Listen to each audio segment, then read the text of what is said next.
You're watching Grassroots TV.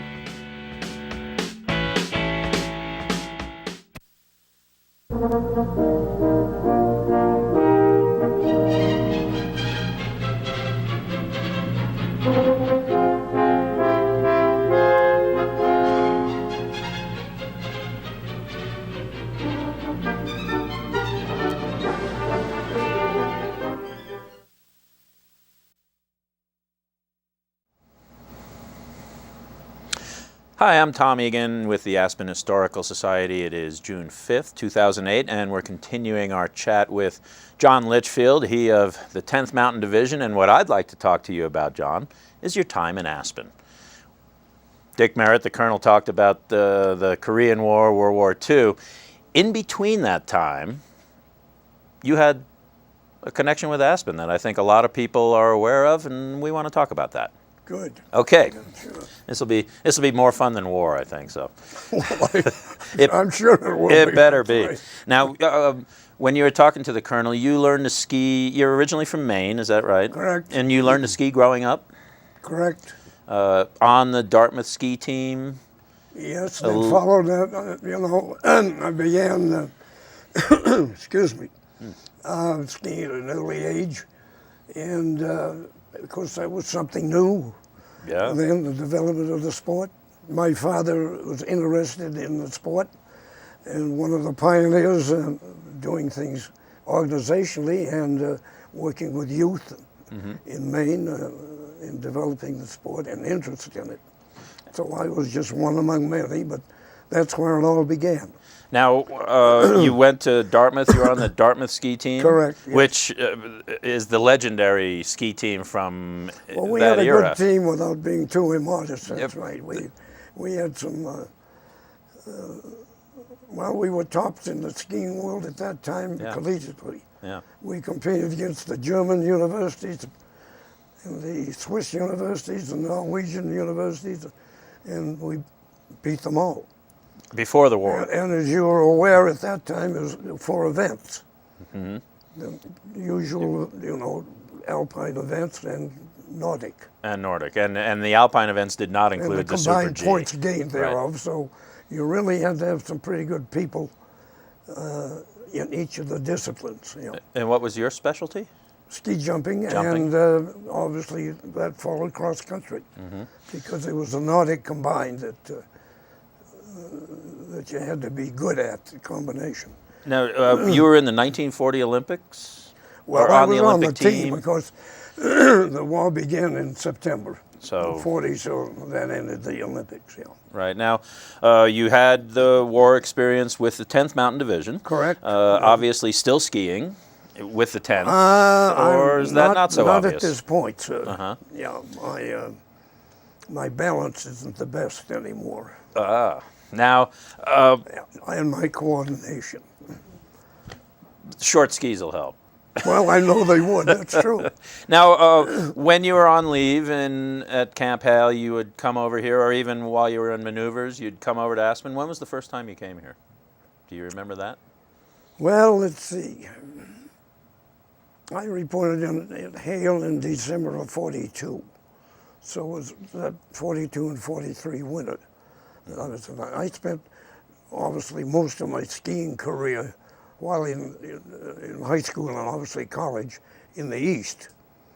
I was on a U.S. team to Chile in 37, but that was about, and also came to Sun Valley, which was the second year of being open in 37, to compete with the Dartmouth team against the University of Washington.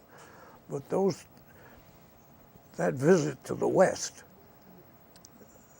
stuck in my mind, and that's the reason I did come back out here, to get concerned with the ski business after college. Right. Now, Seeing these lovely mountains, treeless, nothing but beautiful white powder snow. Yeah.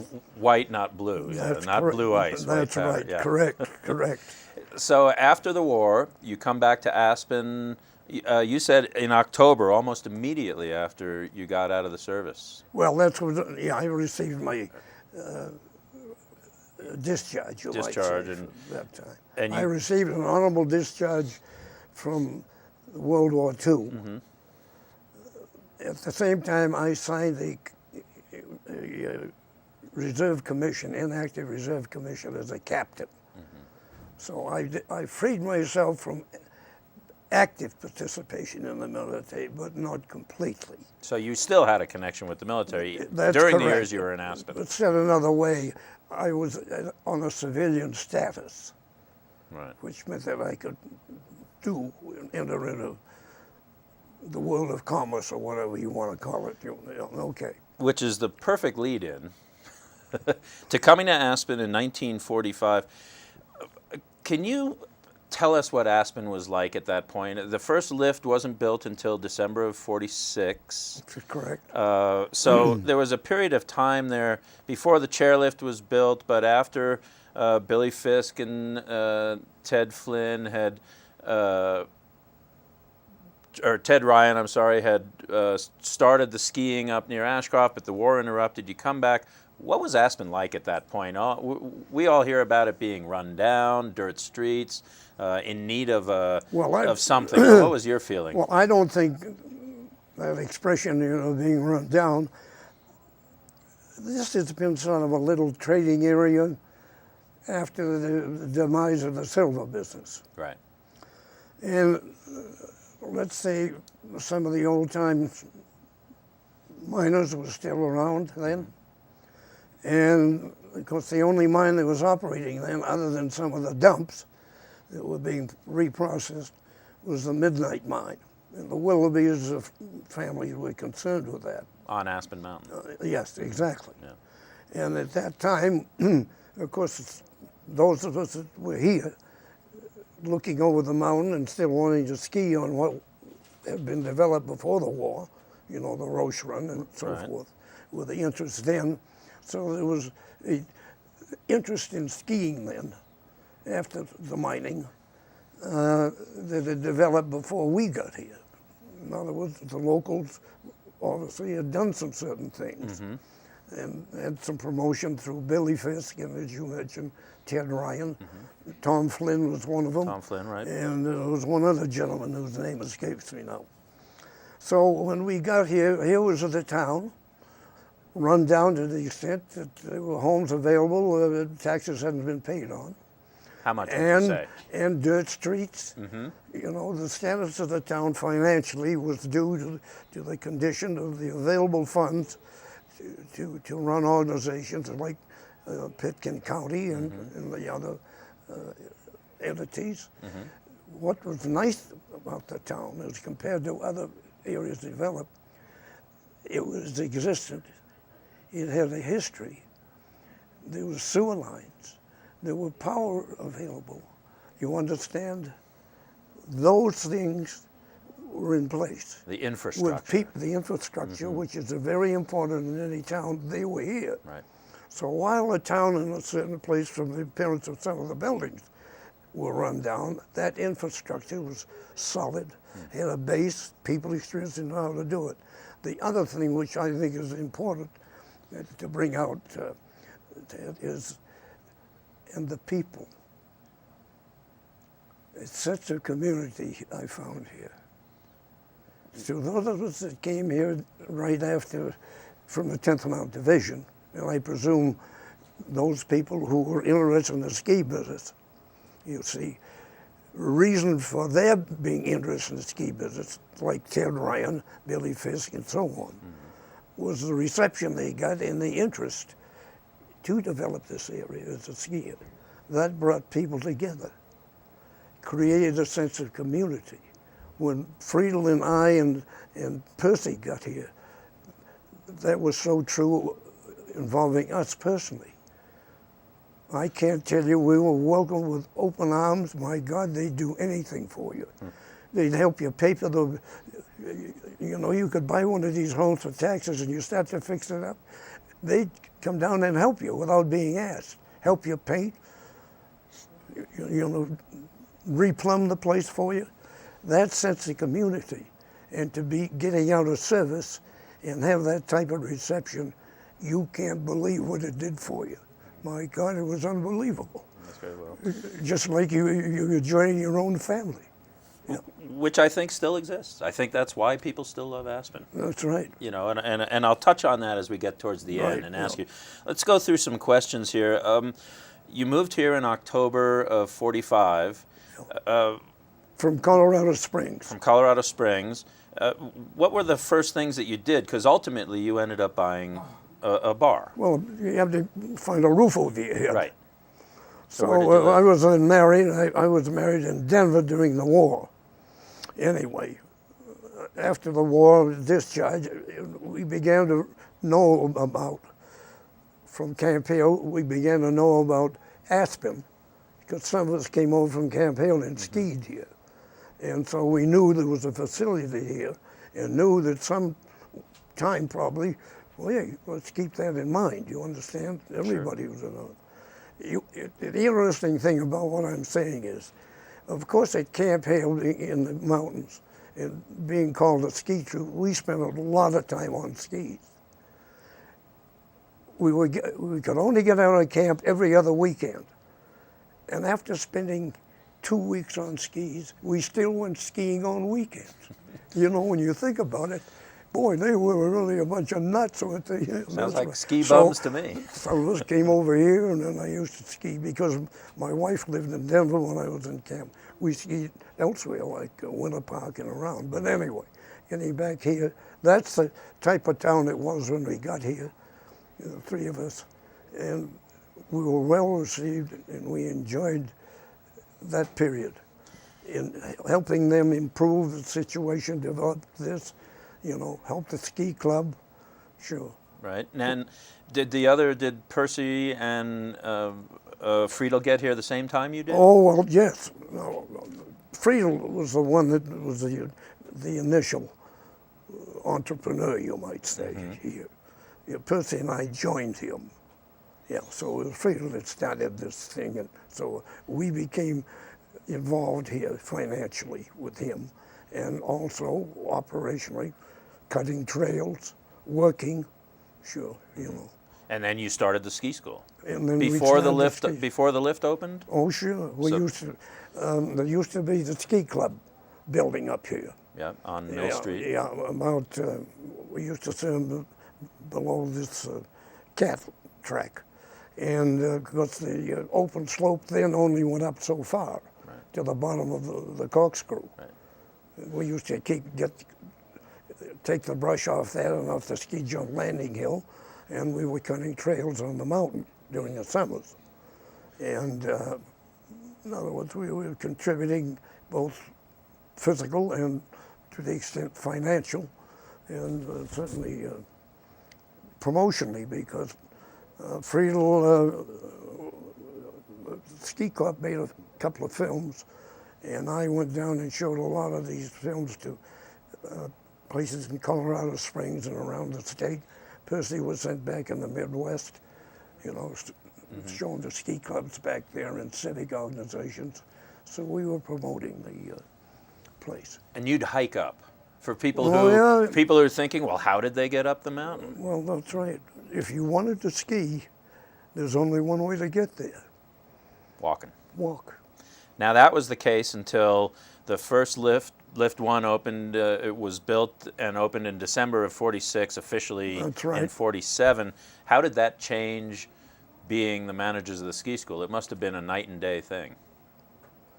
Well, of course, you're going to get more people. And more skiing. And more skiing. Yeah.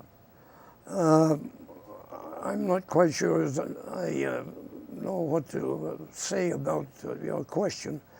Of course, you're getting more people.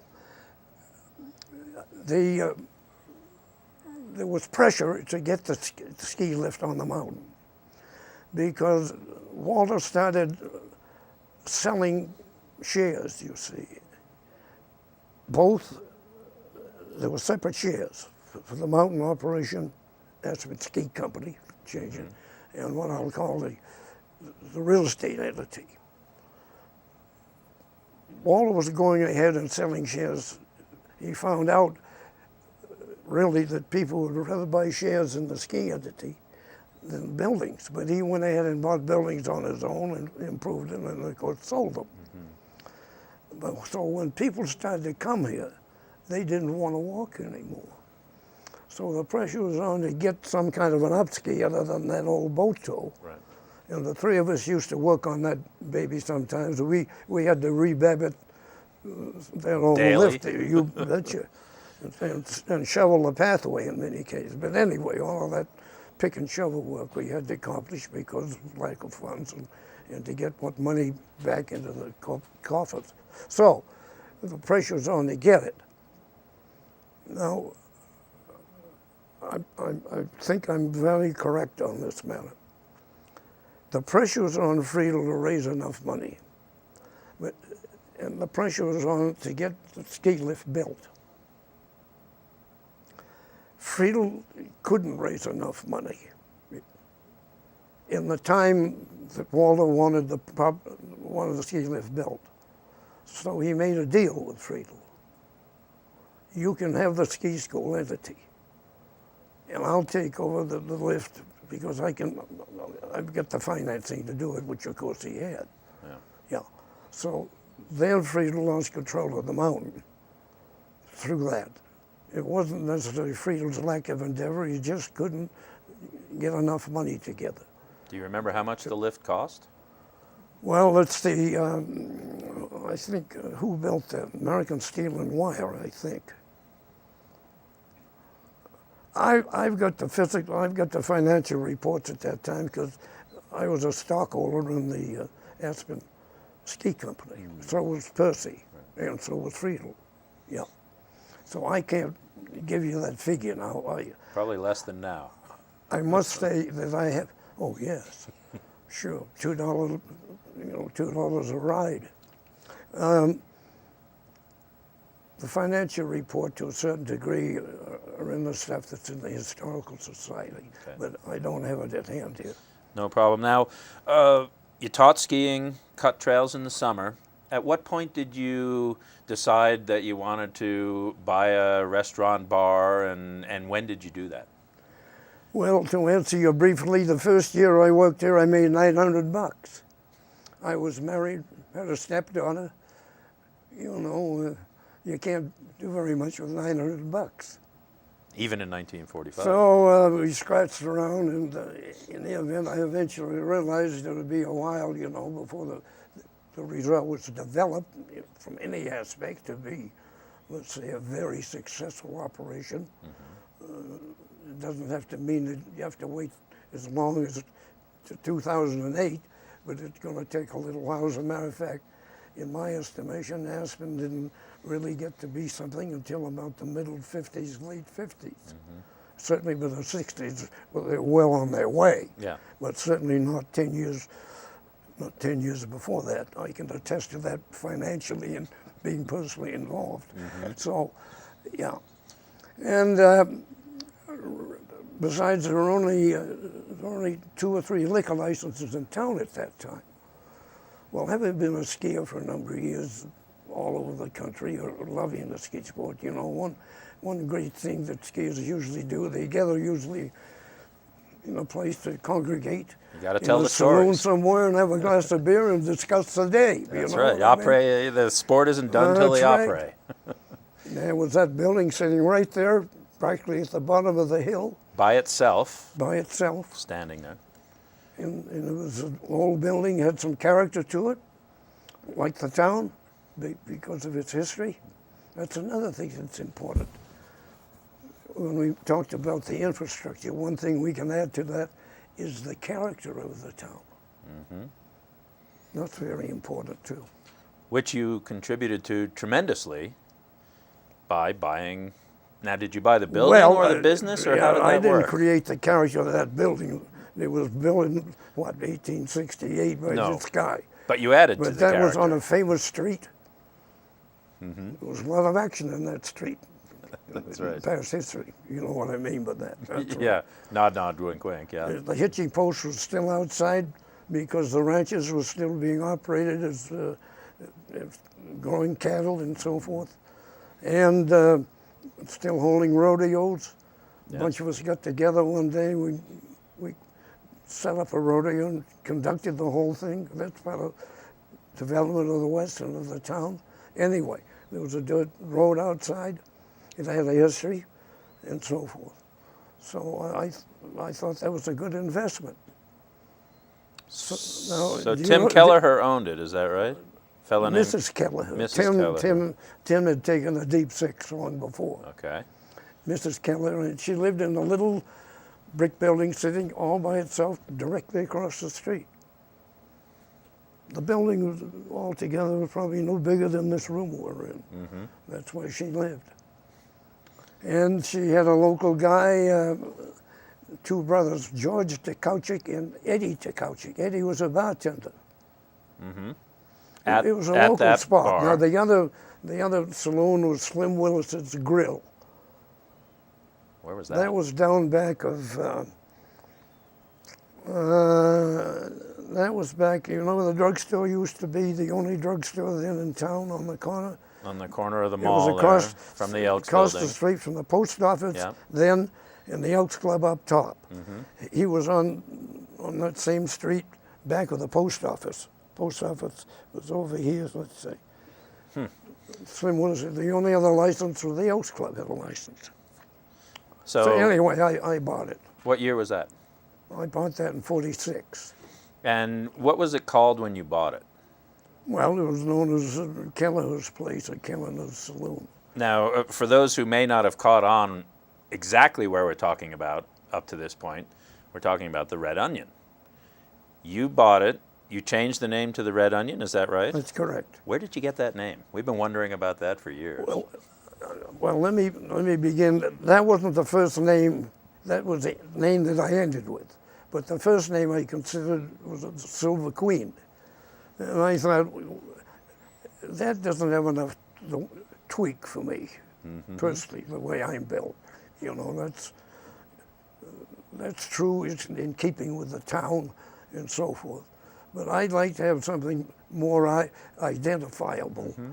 That had a little bit more kick to it, a little tweak. A little irreverence, maybe. How this came about, every Sunday, once I bought it, I found out that the Caparella family, they were gardeners in town, and I don't know how much they sold their produce to, but they did a lot of gardening for the Brown family, Darcy Brown and so forth, kept the property up and all that kind of stuff.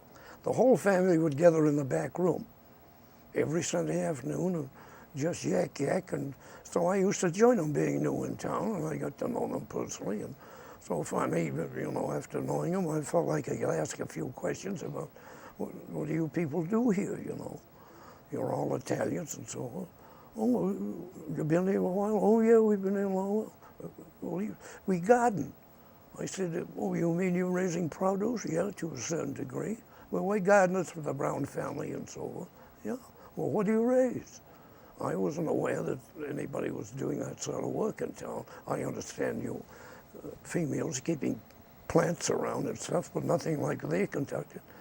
Well, it came out, they were raising this, and now all of a sudden we raised some red onions too. I said, you raise red onions? I said, is this a regular onion? Well, yes, but sometimes they're a little bit more mild than the yellow onions, you see. I said, that's it, yellow onions. You've been doing that? That name stuck with me, Tommy. It stuck with me, and that's how it happened. Just as strange as that. So that's the story. And I tell you, in my civilian life, I've been in sales department. I've traveled all over this country. There are other Red Onion restaurants around besides the one here and down the road there. Now, the Red Onion has and this is something I also wanted to find out about. There's a story. There was a bullet hole in it, apparently. Do you know anything about that? No. Okay. Where was it? Where'd you find it? I mean, where was it located? Supposedly, it was above the portico from where you go from the bar into the back room. There was supposedly a bullet hole up there. Well, let me comment on things like that. One of the things, I'm from the East, one of the things that enchants me is the West.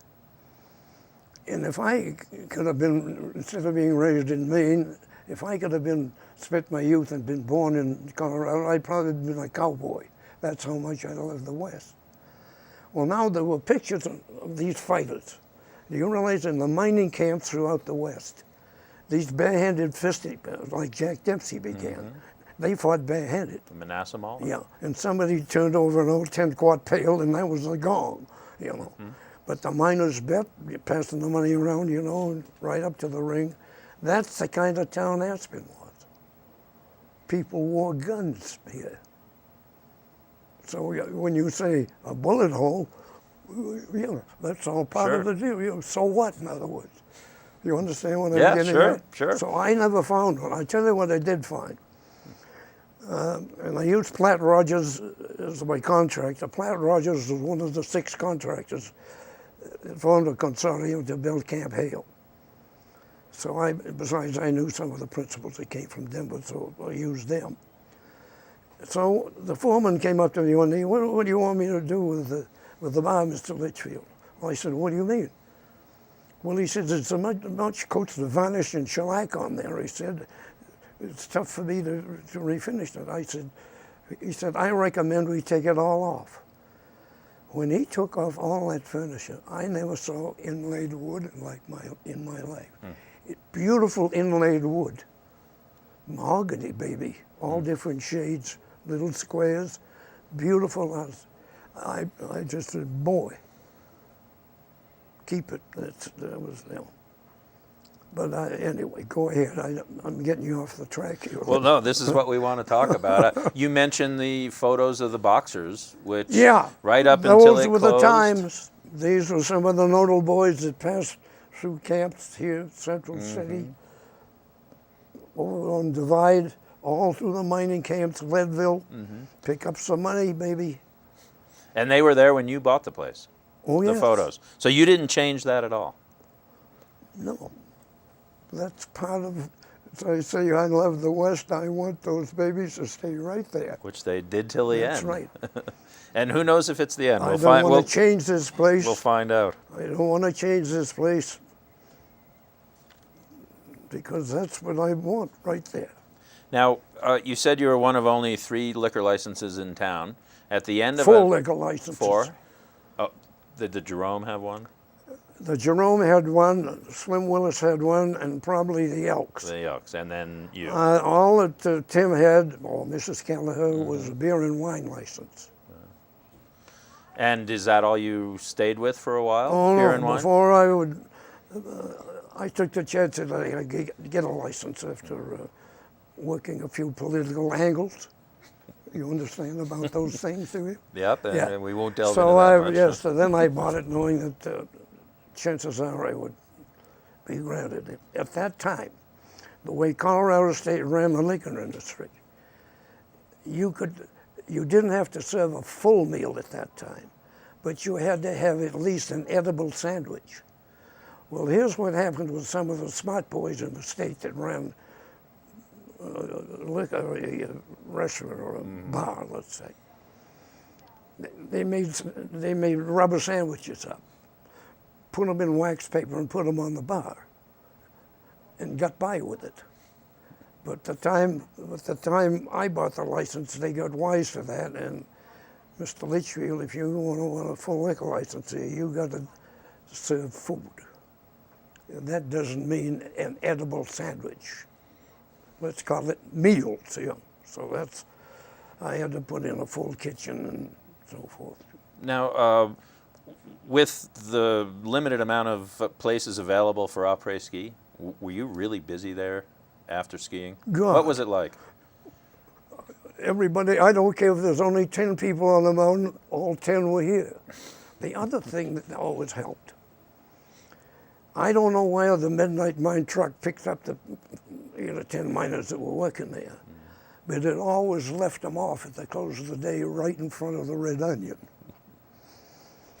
So you did pretty well? Have Did you do well? Have you ever been in a bar sometime when a call came in, let's say it was your wife, and the bartender picks up the phone, and this is Tim, what's your last name? Egan. Egan, wife. Oh yes, Tim just left, Mrs. Egan. And I was doing right that. for all of those miners, yeah. Were you bartending? Mishmash. Oh yeah, I had the 10 bar. Sometimes we got so busy we used 3 bartenders. Wow. Bill Marot used to 10 bar for me, the old Bill.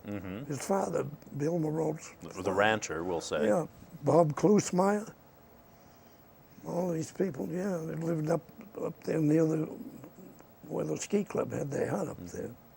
Not a hut, it was a nice building. Hardwood floors and so forth. Nice building.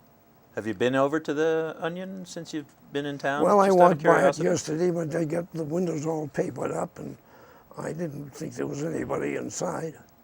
It's hard to say. Yeah. So how long did you own the Red Onion for? I owned it for 6 years. I sold it when I got called back for the Korean War. And who do you remember who you sold it to? Yeah, Arnold Kuster. Who? No, I sold it to a guy, first sale, the sale I made only one, to a guy by the name of John Siler, S-I-H-L-E-R. He was a Chicago guy. A lot of Chicago people came because they knew of Walter Pepke and invested. John Siler only owned it for a year or two. He was kind of a playboy, and I don't know whether he ran it into the ground, but he's the one that sold it to Arnold Kuster. And that Milwaukee or Minneapolis businessman that finished the money for Kuster to buy it. Right. Yeah, so that's who I sold it to. Now, I sold it to them in about 1951, 52. did you regret that? Well, I didn't know what was going to happen to me. Sure, you were heading off to your second war. This would be a question that we'll almost kind of wrap up our little section here, but it may not because of your answer. Your name is very prominent in Aspen's history, especially this period where skiing started, where the town went from unknown to world renowned, the 1950 race, put in the lift, et cetera, et cetera. And then you go off to the Korean War, and you never moved back here after that, am I right there? That's permanently? Correct. But you keep coming back. What is it about Aspen that, well, the same really... that they got me here in the first place, skiing and in the town. We spent, I mentioned, I guess, about, and you asked me, you kind of stimulated my thoughts on it about community, about infrastructure, about people's interested in skiing from their past history of being mining. All of that, you see, you know.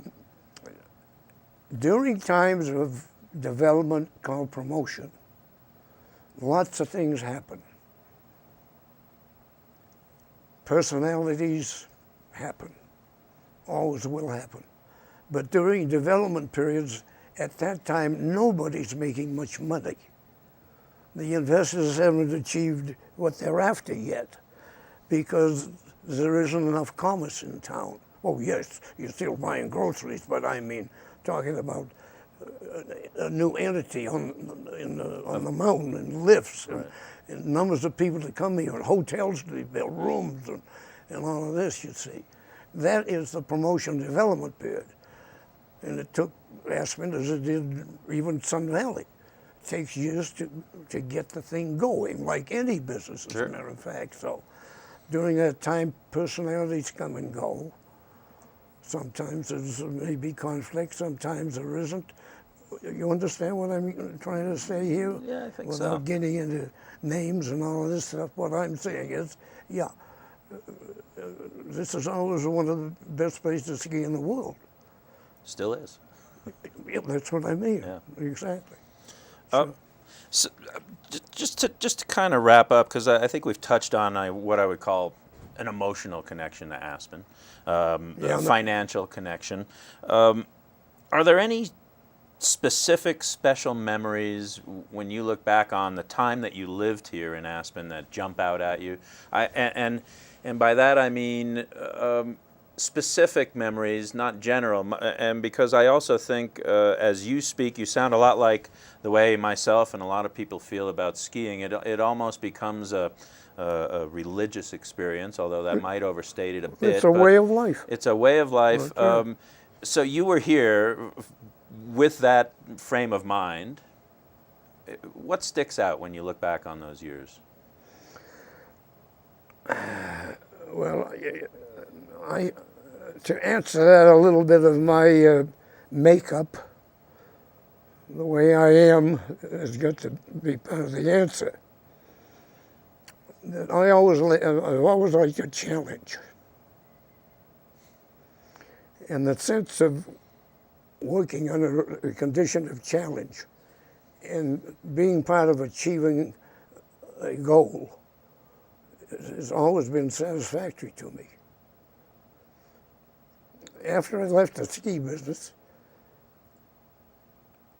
people that hired me, I think after let's say an interview, probably might have, as I look at myself, probably were impressed with a type of person like that, because I ended up solving problems for them, accepting the challenge is the reason that they hired me is to solve it for them. Mm-hmm.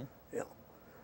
So I've been part of that sort of a thing. So to be part of something, particularly at the time it happened, when all three of us, Friedel, myself, and Percy, were all relatively young, Friedel being the older, but relatively young, didn't have enough experience in commerce because we were just out of college, pretty much 2 or 3 years out. You're just hardly getting your feet planted. Mm-hmm.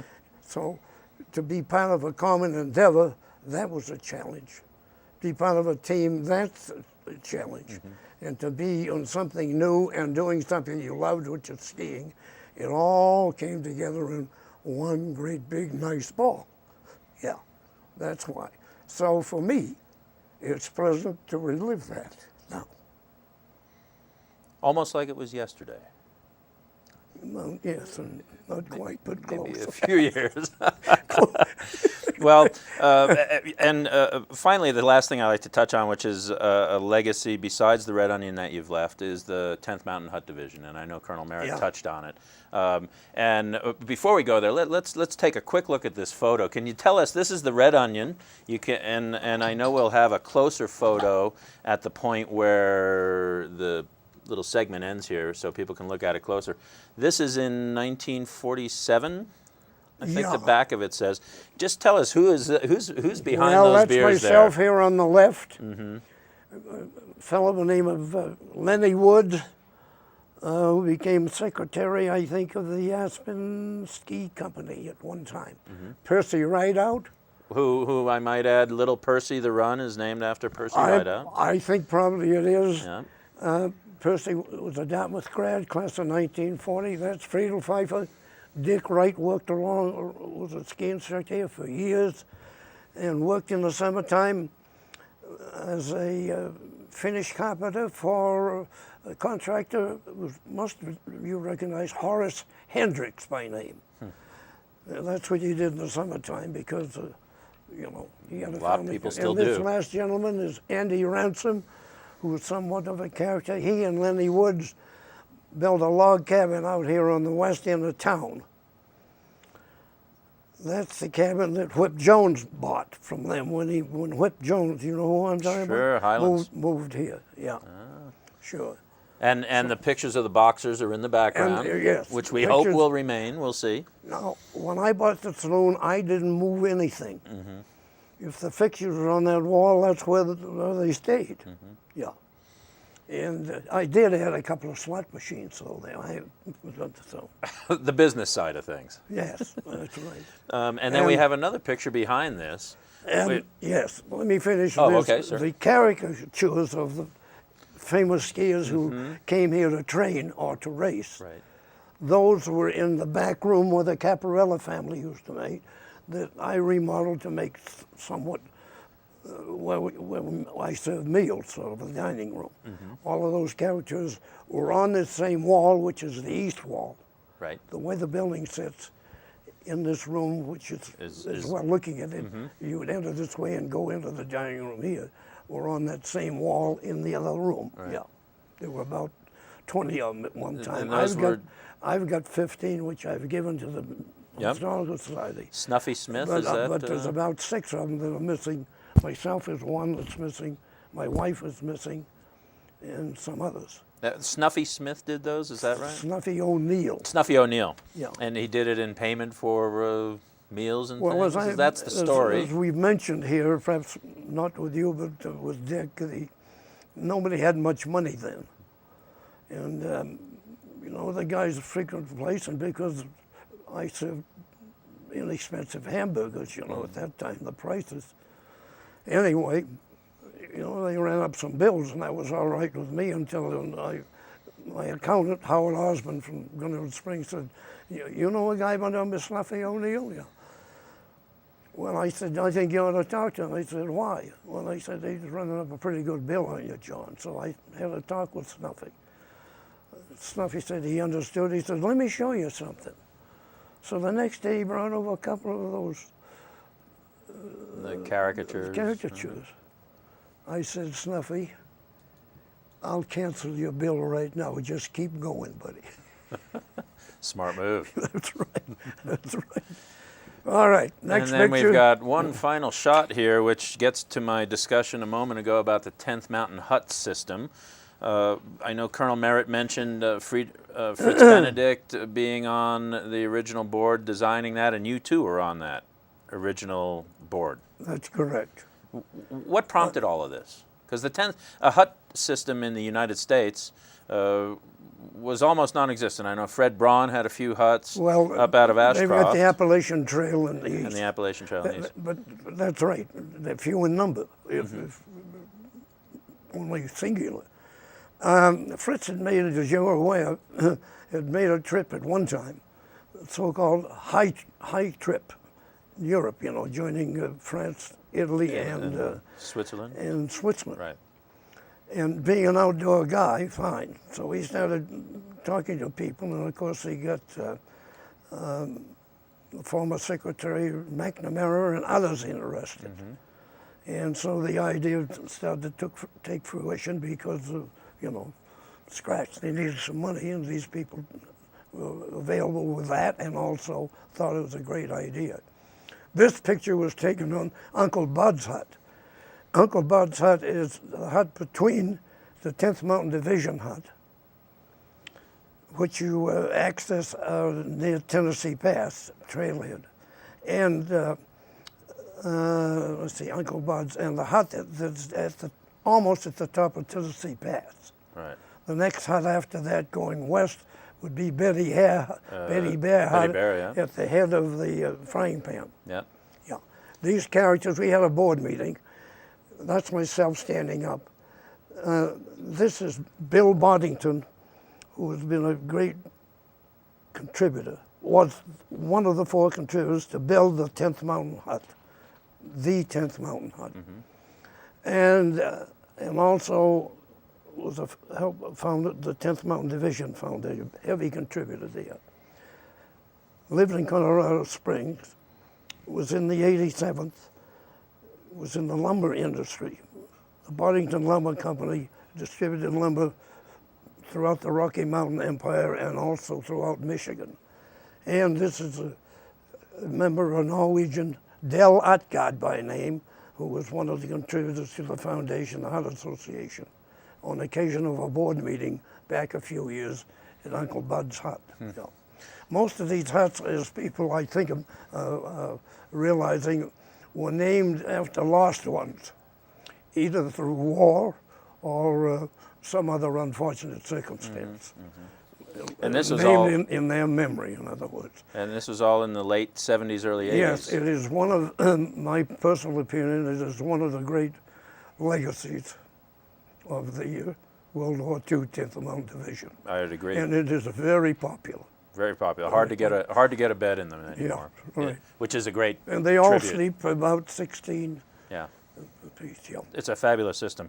Well, for all you've done for Aspen's skiing, Aspen's après-ski, and Aspen's Nordic, I'll thank you for that, because I've taken advantage there's of a lot all of fond three. memories I have, and the place is unique. And I would call it as unique. Now, there's other ski areas. Yeah. And you know, we aren't talking necessarily about open slopes and vertical drop and numbers of rooms and lifts. But you know, something called character of a town is important.